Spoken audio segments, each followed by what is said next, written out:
Sir Chhotu Ram को एक बार एक कलेक्टर ने कह दिया कि जाटों के या किसानों के बच्चों को नौकरी नहीं करनी चाहिए, पढ़ाई इतनी। बोले क्यों नहीं करनी चाहिए? कि आप तो मालिक हो, आप नौकरी क्यों करते हो? कि सरकार की नौकरी करना कोई गुलामी नहीं है। सर छोटू राम ने कहा सरकार की नौकरी करना गुलामी नहीं है, सत्ता में हिस्सा है, और सत्ता में हिस्सा हम लेंगे, इसलिए किसानों को अपने बच्चों को नौकरी करवानी चाहिए। क्योंकि इधर कांग्रेस भी कहती थी कि सेना में भर्ती मत करो, तो सर छोटू राम ने कहा नहीं, हम तो भर्ती करेंगे, नौकरी करवाएंगे, किसानों के बच्चे नौकरी करेंगे, सीधी सी बात है। तुम्हारा आंदोलन अलग रखो। क्योंकि ये अंग्रेजों के इस वजह से प्रथम और द्वितीय विश्व युद्ध में फौज में भर्ती करवाने में छोटू राम अंग्रेजों के साथ थे, परंतु अंग्रेजों से बहुत कुछ मिल रहा था। जो कानून सर छोटू राम ने बनाए थे पंजाब में, सर छोटू राम के वहां पीड़ा क्या थी? मंडी और फंडी की पीड़ा थी। दो चीजें बहुत नुकसानदायक थी। हमारे यहाँ जागीरदार थे, वहां मंडी बहुत गड़बड़ कर रहा था। वो जो साहूकार था, हमारे यहाँ भी साहूकार थे, देखो हमारे यहाँ भी साहूकार थे, पर यहाँ जागीरदार का आतंक बहुत चरम पर था, तो साहूकार छोटा पड़ जाता था। वहां पर जागीरदार का वो लफड़ा नहीं था, इसलिए मंडी और फंडी के खिलाफ उनका बड़ा आंदोलन था। कम तोल देना, दो तरह के बाट रखना, ये हमारे यहाँ भी था, वहां भी था। जैसे अपन अनाज लेके जाते हैं तो वो बड़े भारी भारी बाट ला करके रखता, तो सारा अनाज उधर, और उनसे कुछ खरीदते तो हल्के हल्के बाट ला करके वो सामान तोल के दे देता वापस। इस प्रकार के दो तरह के बाट, मिलावट, भाव, मनचाहे भाव, तो और फिर सूदखोरी और ब्याज और साहूकारी लोन, ये सारे थे।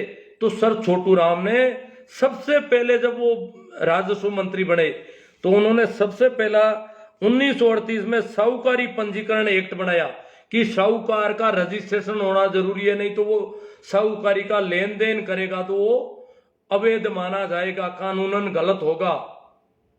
लेन देन करने वाला साहूकार रजिस्टर्ड होगा, पंजीकरण करना जरूरी कर दिया।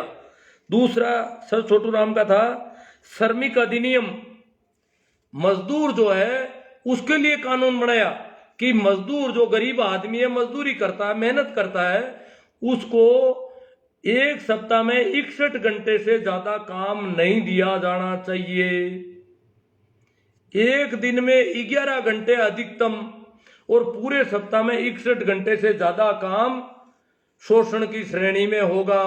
कानून बना दिया, अगर किसी मजदूर को 61 घंटे से ज्यादा काम करवाया जाता है सप्ताह में, तो वो कानूनन अपराध है। तो बंधुआ मजदूरी पर लगाम कसी। बंधुए मजदूर थे, 24 घंटे मजदूरी करनी, फिर भी रोटी नहीं मिलती, तो उन्होंने कानून बनाया और साल में 14 छुट्टी जरूरी कर दी। एक साल में मजदूर को 14 छुट्टी मिलेगी कम से कम। तो इसी प्रकार कृषि उपज मंडियों में बिक्री और रेगुलेटिंग बिल जो था वो, और एक वजन माप तोल का बिल था, उसकी थोड़ी मैं जिक्र कर दे रहा हूं। जो अभी हमारे कई नेता न्यूट्रल हो जाते हैं, चाहे जब विधानसभा और लोकसभा से बहिर्गमन कर जाते हैं। बहिर्गमन करने का मतलब क्या है कि न तो पक्ष में रहते हैं न विपक्ष में रहते हैं, न्यूट्रल। सर छोटू राम ने कहा ये हिंजड़े हैं, ये नपुंसक है जो न्यूट्रल रहते हैं। तो कहते हैं कि कांग्रेस जो है, कांग्रेस ये बिल सामने रखे सर छोटू राम ने बना के, मंडी रेगुलेटिंग एक्ट और वजन माप तोल के जो बाट से सिस्टम था, उसके जो बिल थे उनको वहां रखा। तो कांग्रेस से पूछा छोटू राम ने कि आप गरीबों के हितैषी हैं, आप मजदूरों और कमजोर तबकों के हितैषी हैं, तो बोलो आप इस बिल का समर्थन करोगे या विरोध करोगे? तो वो बोले हम तो न्यूट्रल रहेंगे, इसमें हम बहिर्गमन करेंगे, हम इसमें भाग नहीं लेंगे, वोटिंग करेंगे नहीं। तो कई दिनों तक बहस चली। सर छोटू राम का नहीं, या तो विरोध में खड़े हो जाओ और या पक्ष में हो। अगर पूंजीपतियों से नहीं डरते हो, इन पैसे वालों से नहीं डरते हो, तो पक्ष लो किसानों का और कमजोर लोगों का, और डरते हो तो उनके पक्ष में हो जाओ। ये हिंजड़ापन ठीक नहीं है, ये नपुंसकता मुझे पसंद नहीं है। न्यूट्रल तो नपुंसक होते हैं, हिंजड़े होते हैं, जो न तो पुरुष होते हैं न स्त्री होते हैं। तो ये आज भी जैसे हमारे किसानों का बहुत बड़ा 28 तारीख को संविधान दिवस पर किसान जाएंगे दिल्ली, पंजाब और हरियाणा से अनाज इकट्ठा करना शुरू कर दिया है। कहते हैं कि कई महीनों का अनाज और राशन पानी का सामान लेकर के जा रहे हैं और वहीं दिल्ली में डेरा डाल देंगे, वहीं रोटियां खाएंगे बना के। पर मोदी सरकार को ये बता देंगे कि जो अध्यादेश आप लाए हो उन पर पुनर्विचार करो। मोदी जैसे लोग पुनर्विचार करना तो बड़ा मुश्किल है, फिर भी उन किसानों की हिम्मत है कि वो कर रहे हैं। जबकि पश्चिम उत्तर प्रदेश और राजस्थान का कुछ तो हो सकता, पश्चिम उत्तर प्रदेश तो बिल्कुल न्यूट्रल है, वो तो नपुंसक हो गए लगभग। तो ये हालत है हमारी। तो ये न्यूट्रल जो लोग हैं, जो किधर भी नहीं है, न तो किसानों के साथ है न सरकार के साथ है, तो इस तरह के लोगों को सर छोटू राम ने ये हिंजड़ा की उपाधि दी थी। तो कई बातें हो गई, अब इतनी बातें हो नहीं पाएगी। बातें तो मैंने क्या कुछ लिख ली तो ज्यादा हो गई बातें, इतनी नहीं करेंगे अपन, बहुत हो गई। तो अपन को जो मुख्य रूप से जो बात करनी थी, जिसके लिए मैंने इतना देखो मैंने काफी पानी पी लिया यार, काफी बोला हूँ गुरुजी, आज बहुत कुछ मिक्स कर दिया, बहुत कुछ बातें सर के ऊपर से निकल गई। चल रही है, चलने दो। हाँ देखो भाई विजय चौधरी जी, आप कह रहे हो मैं सारे कमेंट लूंगा। वैसे मैं जो विशेष रूप से आज का क्यों कर रहा हूं, एक तो कल सर छोटू राम की जयंती है और 2 दिन बाद में ही संविधान दिवस है। ये हमारे लिए बहुत महत्वपूर्ण दिन है, हम भूल गए। हम होली मनाते हैं, दिवाली मनाते हैं, रक्षाबंधन मनाते हैं, गोगा दोखते हैं, पता नहीं क्या क्या करते हैं बेवकूफियां। हम मूर्तियों के फेरियां लगाते हैं, कभी 11, कभी अमाउस, कभी श्राद्ध, कभी नवरात्रा, बिना मतलब के झंझट तो हम हजार करते हैं, परंतु हमारे उन लोगों को याद नहीं किया जिन्होंने हमारे लिए भूखे प्यासे। मूलचंद आर्य ने नागौर के किसान छात्रावास के बच्चों को खिलाने के लिए रोटी नहीं थी, अनाज नहीं था, छिन्नू अकाल पड़ गया। ऐसा अकाल पड़ गया कि मूलचंद जी आर्य ने कहा रोटी तो कहीं, अनाज तो गांव में भी नहीं जाऊं तो लाऊं कहां से, और बच्चे मर जाएंगे भूखे। पानी नहीं था शहर में, तो उन्होंने बच्चों को लाए, चेनार में ले गए बच्चों को। वहां एक कुआं था, वहां से पानी निकलवा कर पानी की व्यवस्था की। अब खाने को अनाज नहीं, और अनाज खत्म हो जाएगा तो हमें अनाज देने वाला यहाँ कोई नहीं है, तो कलकत्ता गए। यहां से मूलचंद जी आर्य नागौर से कलकत्ता गए कि कलकत्ता में मारवाड़ी रहते हैं। मूलचंद जी आर्य ने स्पष्ट लिखा अपनी किताब, अपनी जीवनी में, कि वहां सेठ साजूराम होते थे जो जाट थे, और वहां सेठ बन गए थे। पहले मुनीमगिरी करते थे बड़ियों की, महाजनों की, तो वहां मुनीमगिरी में पड़ गए और जानकार होशियार हो गए, तो कुछ पैसा हो गया। तो सेठ साजूराम को वैसे भामाशाह कहा जाता है जाटों में, पर सेठ साजूराम ने, मूलचंद जी आर्य ने खूब उनसे विनती की कि बच्चे भूखे मर रहे हैं और उनके लिए अनाज चाहिए, अनाज दिलवा दो, मर जाएंगे भूखे। कहते हैं कि साधुराम ने हमें कुछ नहीं दिया, हाँ 4-5 टाइम उनके घर पे रोटी जरूर हमने खाई थी। 2 आदमी यहां से गए थे, फिर उन वो बनियों के पीछे पड़े। तो मारवाड़ी बनिए थे वहां पर, खूब मारवाड़ का बाजार था पूरा कलकत्ता में, तो उनसे आता जोड़ी की। तो वहां पर मूलचंद जी आर्य के साथ, मूलचंद जी महाजन में पोस्टमैन की नौकरी करते थे। महाजन है बीकानेर से आगे सूरतगढ़ की तरफ, वहां पोस्टमैन की नौकरी करते थे। वहां एक कलकत्ता के बनिया का ससुराल था, और वो जान पहचान मिल गई, तो उसने उनकी बहुत अच्छी बातें सुनी और खूब उनको रोटी पानी का प्रबंध उनके करवा दिया। परंतु पैसा उन्होंने भी नहीं दिया। अब रुपया नहीं मिल रहा है, तो साथ में एक साथी थे, तो फिर कहा कि ऐसे तो मैं जाऊंगा, तो नागौर जाऊंगा तो करूंगा क्या, बच्चे तो वैसे भी भूखे मर जाएंगे, यहां से कुछ भी सहायता नहीं मिलेगी तो बच्चे मर जाएंगे, करें क्या। तो बनियों के पास खूब मिले, तो वहां बताया ये उस बनिया ने जो जान पहचान का बना, उसने कहा कि यहाँ बहुत आते हैं लोग मांगने वाले, कई धोखे कर जाते हैं, ठग लेते हैं, इसलिए यहाँ आसानी से रुपये देने वाला कोई नहीं है। तो फिर कहते हैं कि मूलचंद जी आर्य ने कहा मैं तो आमरण अनशन करूंगा, मरूंगा यहीं पे। तो साथ में कौन थे मुझे याद नहीं, गंगाराम जी नाम करके थे। उन्होंने कहा यहां मर जाओगे तो भी कोई तुम्हें अनशन नहीं तुड़ाएगा, कोई आएगा ही नहीं तुम्हें मनाने वाला, तो यहाँ फालतू में मर जाओगे, बच्चे वहां मर जाएंगे और आप यहाँ मर जाओगे। इससे अच्छा है कि और कहीं क्यों और कहीं कुछ नहीं मिलेगा, यहाँ कलकत्ता से ही कुछ लेके जाना है और मुझे मना मत करो। उन्होंने कहा मेरा आत्मविश्वास कहता है कि मैं आमरण अनशन करूंगा और मैं वापस नागौर जाने जैसा रहा नहीं, इसलिए मैं तो मरूंगा तो यही मरूंगा। वापस जाऊं तो उन बच्चों को क्या खिलाऊं, लोगों के बच्चे तो मैं मांग के ले आया, वो बच्चे खाएंगे क्या? उनके माँ बाप चले गए मालवा कमाने के लिए, गांव में उनका कोई है नहीं और वहां शहर में उनको कौन खिलाएगा? थोड़ा सा अनाज में छोड़ के आया हूं और वो बच्चे फिर खाएंगे क्या? नागौर शहर में तो भुखमरी है, कोई देने वाला नहीं है।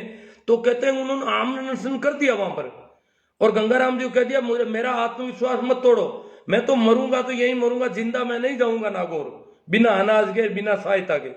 तो वहां आमरण अनशन कर दिया। अब वो गंगाराम जी दौड़ दौड़ के जो सेठ उनके जान पे उनके पास गए, बोले कि वो तो आमरण अनशन कर दिया, आज 5 दिन से भूखे हैं और उनकी हालत कमजोर पड़ती जा रही है। मूलचंद जी आ रही है कि हालत कमजोर पड़ गई, भूखे मर रहे हैं, खा पी नहीं रहे हैं। ये ऐसी कंडीशन में फिर वो बढ़िया जो था उनके जान पहचान का, उसने कहा कि आपका सहयोग ऐसा करते हैं कि मैं बिड़ला को पत्र लिखता हूं और मूलचंद जी को मनाने आया कि आप खाना खा लो और आपका सहयोग मैं करवा के रहूंगा, चाहे कैसे भी हो आपको सहयोग मिलेगा। यहाँ बहुत झूठे लोग आते हैं, फर्जीवाड़ा बहुत होता है, वास्तव में पीड़ित लोग आते नहीं है। बहुत सारे पंडित आ जाते हैं, कहते हैं हमारे घर में भूख है वो है, और आप वास्तव में आपको जरूरत है हमें पता है, पर यहाँ देने वाले आपका विश्वास नहीं कर रहे हैं। और मैं बिड़ला को चिट्ठी लिखता हूँ, बिड़ला सहयोग कर देगा, मेरा भरोसा है। क्यों? बिड़ला कहता है कि वास्तविक जरूरतमंद कोई हो तो मुझे बताना, तो मैं उनको लिख देता हूं कि भाई वास्तविक जरूरतमंद है, आप उसकी जांच करवा लो। तो बिड़ला को उसने पत्र लिखा, इनका आमरण अनशन तोड़ाया कि आपका सहयोग करवा के ही छोड़ूंगा मैं।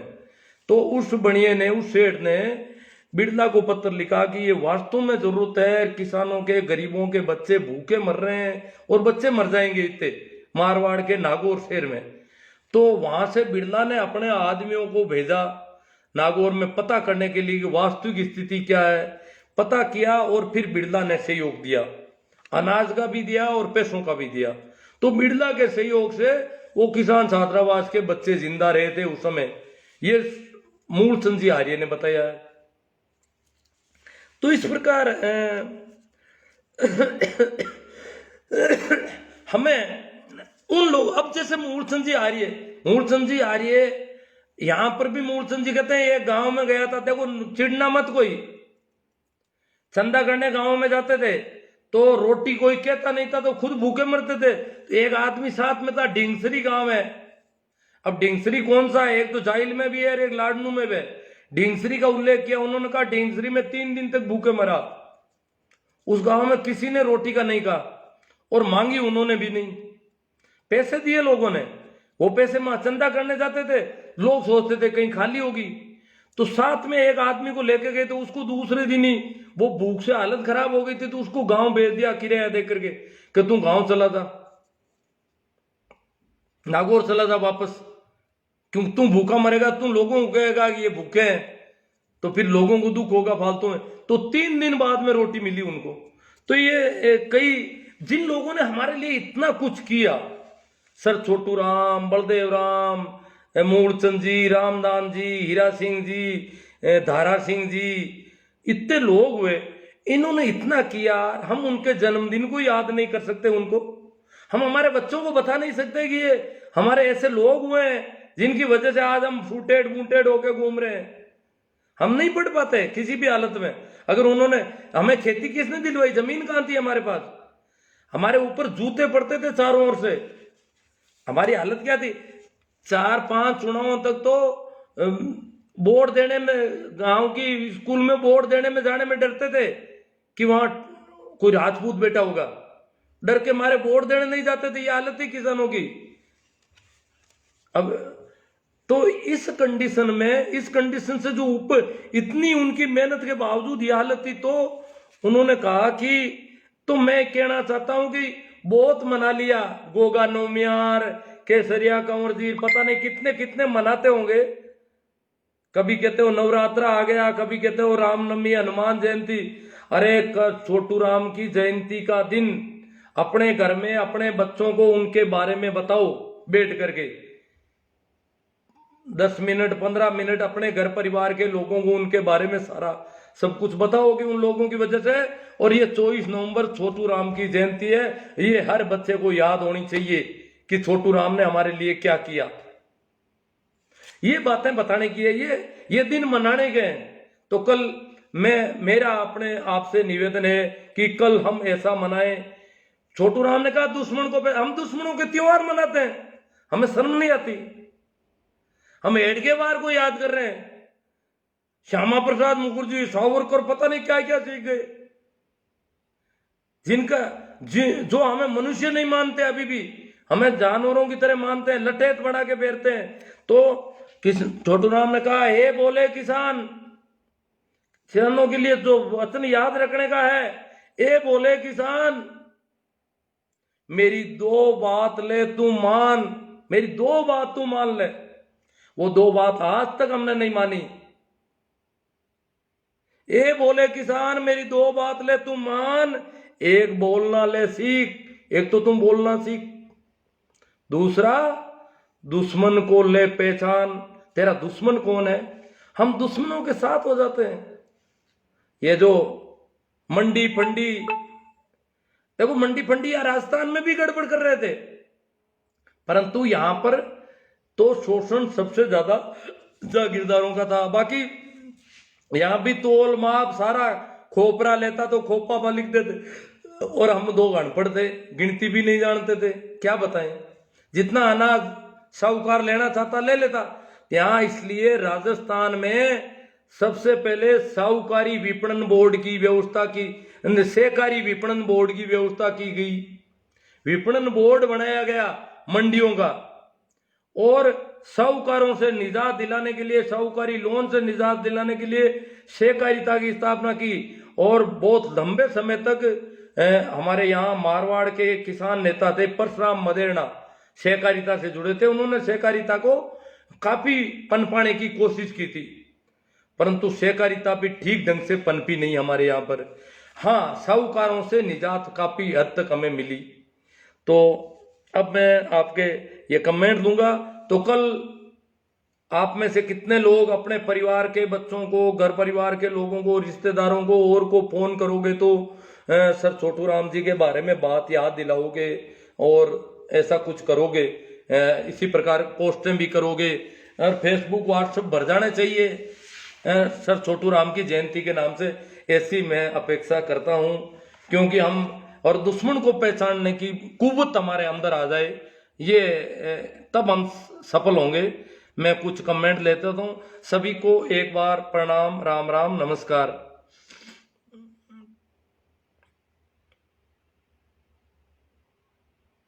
हाँ भाई, शोभाचंद जी कहते हैं बहुत बढ़िया ज्ञानवर्धक चर्चा है गुरुदेव। हाँ, बहुत लंबी चौड़ी चर्चा कर दी, मुझे लग रहा है मेरा गला तक जवाब दे रहा है थोड़ा थोड़ा।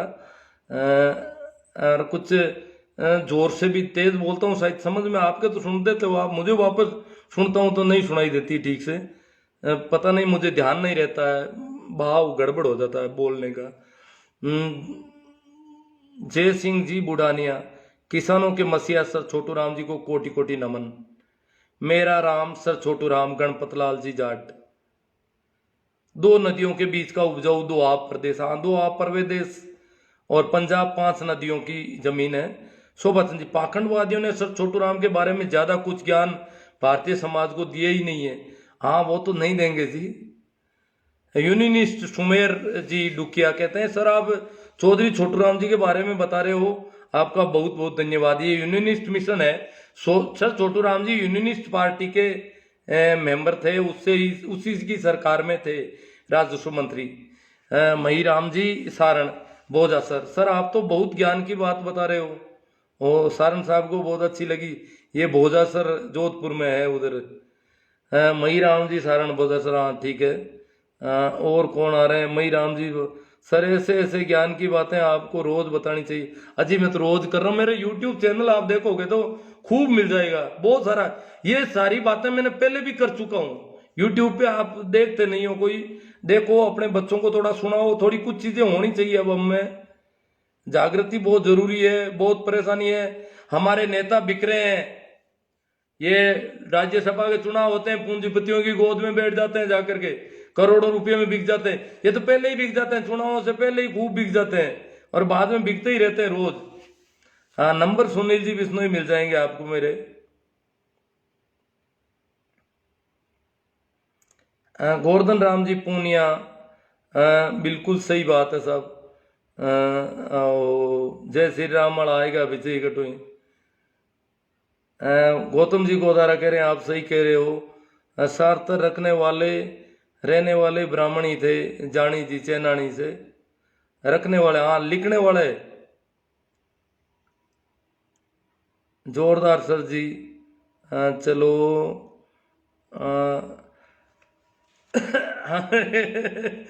भाई बागड़िया जी कह रहे हैं नमन शिक्षा उत्प्रेरक को। हाँ शिक्षा का उत्प्रेरण हमें बलदेव राम जी से और इन लोगों से मिली। राम स्वरूप जी चौधरी किसान विरोधी आरएसएस, हाँ ये तो तय है। आरएसएस तो किसानों का, मजदूरों का, गरीबों का, कमजोरों का नहीं हो सकता कभी भी।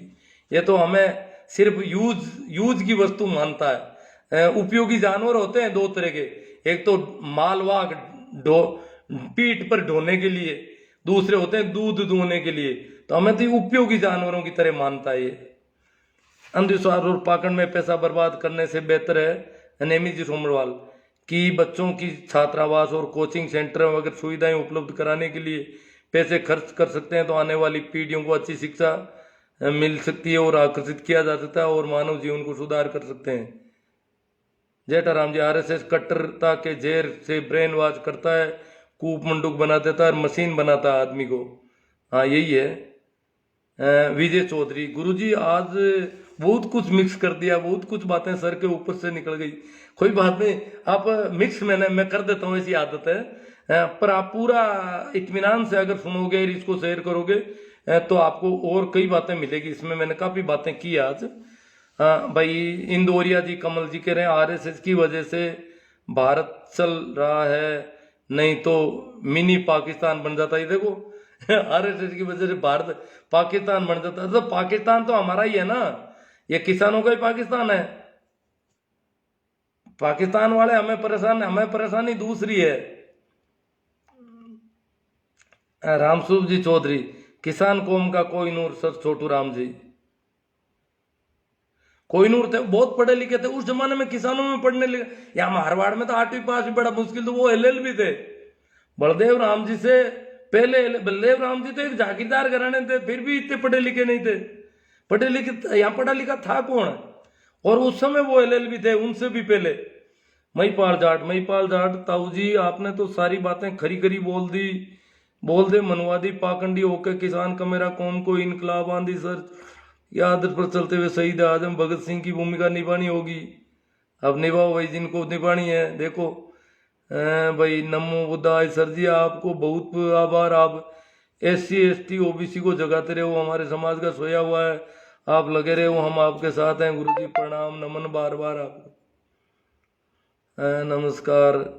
हाँ आपका ज्ञान राजनीति तक ठीक है इंदौरिया जी, बाकी हमारे भगवान आराध्य देवी देवताओं पर टिप्पणी बंद करो। लो इनके आराध्य भगवान और देवी देवता पता नहीं क्या क्या है। विजय चौधरी, तुम्हारे भगवान को कहो कि इनका मोबाइल खराब कर दो। विजय चौधरी हाथों हाथ जवाब दे रहे हैं। देखो ये बोलना सीखना हो गया ना, दुश्मन को पहचानो और बोलना सीखो बस। राम कह रहे हैं जवाब सही है, आपका ज्ञान राजनीति तक ठीक है ना। भगवान सभी के हैं, तुम्हारे मतलब क्या है इंदौरिया?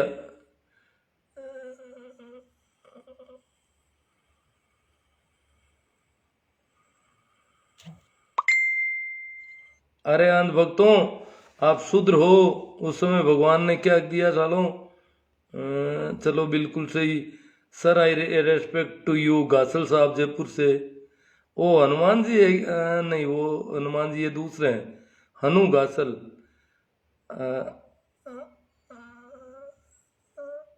हमारा भगवान सर छोटू राम, सियाग साहब, HR सियाग गजब, लूणा राम जी चौधरी बहुत बहुत धन्यवाद सर। युवा पीढ़ी को पता चले, हाँ गासल साहब सही है। तो अब कल अपन को ये अभियान चलाना है, सही सूचना दी आपने। सर वेरी गुड गासल साहब जयपुर से, प्रभु जी सोनी, राम राम जी, गंगाराम जी पूनिया, भाई थैंक्स सर। गोदारा जी कह रहे हैं धन्यवाद। तो दो बातें सीख ले, कौन है ये? हुक्मा राम जी भादू, अशोक जी मेघवाल, राम निवास जी चौधरी, हेलो सर। RSS तो देश को बर्बाद कर रहा है। हाँ कर तो रहा है देश में, ये जो इतना भेदभाव, ये जो अविश्वास का वातावरण बना दिया इन्होंने। राकेश जी जांदू सर जी, कल नागौर में कार्यक्रम रखा है, आपको आना है सर। छोटू राम जी की जयंती, ठीक है आ जाऊंगा मैं। तो हफ्ते को सुनता तो बहुत कम हूँ, जहाँ आपका कार्यक्रम है मुझे ठीक से बता देना। कल नागौर कर लेंगे और क्या है। रामेश्वर जी गोदार, भगवान सभी के तुम्हारे, वो तो इंदौरिया जी से, गुरु जी इस बार नागौर जाऊंगा, आऊँगा तो भागरो जरूर मिलूंगा आपसे। गौतम जी गोदारा, ठीक है साहब, मिलेंगे जरूर सर। ये हमारे युवाओं को पता चले, हाँ ठीक है। तो बहुत ज़्यादा कमेंट हैं आज के, और आप लोगों ने बहुत अच्छा सहयोग दिया, बहुत अच्छी तरह से सुना सब कुछ। फिर भी बहुत सारे और वीडियो मिलेंगे आपको यूट्यूब पर, और गाए बगाए जब भी आपको समय मिले, ऐसी बातें इनको समझना है और कुछ पता होना जरूरी है बहुत ज़्यादा, कि हम कैसे ये छोटू राम जी, बलदेव राम जी तूफान में से किश्ती कैसे निकाल के लाए थे। हम लाए हैं तूफान से किश्ती निकाल के, बच्चों रखना इसको संभाल के। तो इसको संभाल के रखना, जो किश्ती किस तूफान में से निकाल के लाए हैं। जो मंडी फंडी या जिन लोगों के, ये नहीं है कि हम ब्राह्मणों से दुश्मनी पाले या बनियों से पाले, रात किसी से दुश्मनी नहीं, हम सबके मित्र हैं। परंतु हमें सावधान जरूर रहना है। अगर आज भी हमारे साथ गड़बड़ कर रहे हैं तो उनको पहचानना बहुत जरूरी है, चाहे वो कोई भी हो, चाहे वो मुस्लिम लीग हो, चाहे RSS हो, चाहे कोई भी हो। और कम से कम ये मंदिर मस्जिदों के जो ठेकेदार लोग हैं ना, इनसे तो कोई अपेक्षा करनी ही नहीं है हमको। ये हमें कुछ देने वाले नहीं, ये तो धोखाधड़ी का मामला है सारा। भगवान का जो है, हमें राम नाम का सुमरण बताया संतों ने, पाखंड और अंधविश्वास के खिलाफ था वो सारा। तो वो अगर हम कर सकें, सारे संत देखो, एक मैं छोटी एक बात याद आ गई आज, जितने भी मंदिर हैं आपके ये, इनके मैंने देखे हैं कि इनके दरवाजे ज्यादातर नॉर्थ में रखते हैं या फिर पूर्व में है। मंदिर का गेट जो है या तो उत्तर में है या पूर्व में है, परंतु संतों के जो स्थान है, जहाँ समाधि है या उनका जो स्थान है, राम धाम या कबीर पंथ का स्थान, इनको मैंने नोट किया। बहुत सारे स्थानों को मैंने देखा कि इनके मुख्य गेट जो है वो पश्चिम में है। मंदिर वाले कभी पश्चिम में गेट नहीं रखते, परंतु संत इनके बिल्कुल खिलाफ है। उन्होंने गेट किधर रखा है? पश्चिम की तरफ है दरवाजे उनके मंदिरों के। वो जो रामधाम है, मैंने यहाँ पर जो अड़ोस पड़ोस में देखा है, पश्चिम में दरवाजे। हमारे यहाँ टांकला का दरवाजा पश्चिम में, खेड़ापा रामधाम का पश्चिम में, सिंतल रामधाम का पश्चिम में, और भोला राम जी की देवरी का पश्चिम में, पुरानी पोड़ जो थी वो पश्चिम में दरवाजा है। अब नया रास्ता दूसरा बन गया। और भी मैंने कई जगह यहाँ देखा है कि इनके ज्यादातर रामधाम के दरवाजे जो है वो पश्चिम में है। इसका मतलब ये पूर्व में और उत्तर में रखने के पक्ष में। तो मंदिरों से बिल्कुल विपरीत एक आंदोलन था। मंदिरों का जो पाखंड और अंधविश्वास का धंधा था, पंडितों का, पुजारियों का या मुल्ला मौलवियों का, मस्जिदों, इनके खिलाफ संतों का था आंदोलन पूरा। और वो हमारे आम जन के पक्ष में था एक तरह से देखा जाए तो। भाई जय भीम, नमो बुद्धाय कह रहे हैं सर। मूलचंद जी आर्य की जीवनी की पुस्तक कहाँ मिलेगी? भाई मुझे तो पता नहीं, मेरे पास तो एक पुस्तक है, काफी पुरानी है, और कहीं मिलते तो अब देखो नागौर की किसान छात्रावास में मिलने वाली अब तो मुझे लग नहीं रहा है कहाँ मिलेगी, पूछना ही पड़ेगा कहीं से। यहाँ पे कोई जवाब दे दे तो अच्छी बात है। मूलचंद जी आर्य ने कहा कि ये जो छुआछूत है, देखो उस जमाने में, और बोले या नागौर मारवाड़ में उस जमाने में बहुत ज्यादा छुआछूत थी, कि देखो आदमी आदमी से इस प्रकार ऊंचा और नीचा मानना ये बहुत बड़ी गड़बड़ है। तभी तो किसान छात्रावास में सभी जातियों के बच्चों को रखा था उन लोगों ने। प्रत्येक जाति का बच्चा, चाहे वो राजपूत है, चाहे ब्राह्मण है, चाहे बनिया है, चाहे मेघवाड़ है, चाहे कोई हो, सबको किसान छात्रावास में रखा पढ़ने के लिए, और उनकी प्रबंध किए उन्होंने जितना हो सकता था। तो ठीक है, फिर एक बार फिर आपको याद दिला दूं कि ए बोले किसान मेरी दो बात ले तू मान, ए बोले किसान मेरी दो बात ले तू मान, एक तो ले बोलना सीख, दूसरा ले दुश्मन को पहचान। तो हन्नू गासल जी, सर किसानों को आप जैसे लोग ही जगा सकते हैं। मैं तो अब देखो सुनता तो हूं नहीं, बोल देता हूं, मेरे क्या है, ये फोन पड़ा है और आप लोगों से संपर्क हो जाता है तो अच्छी बात है।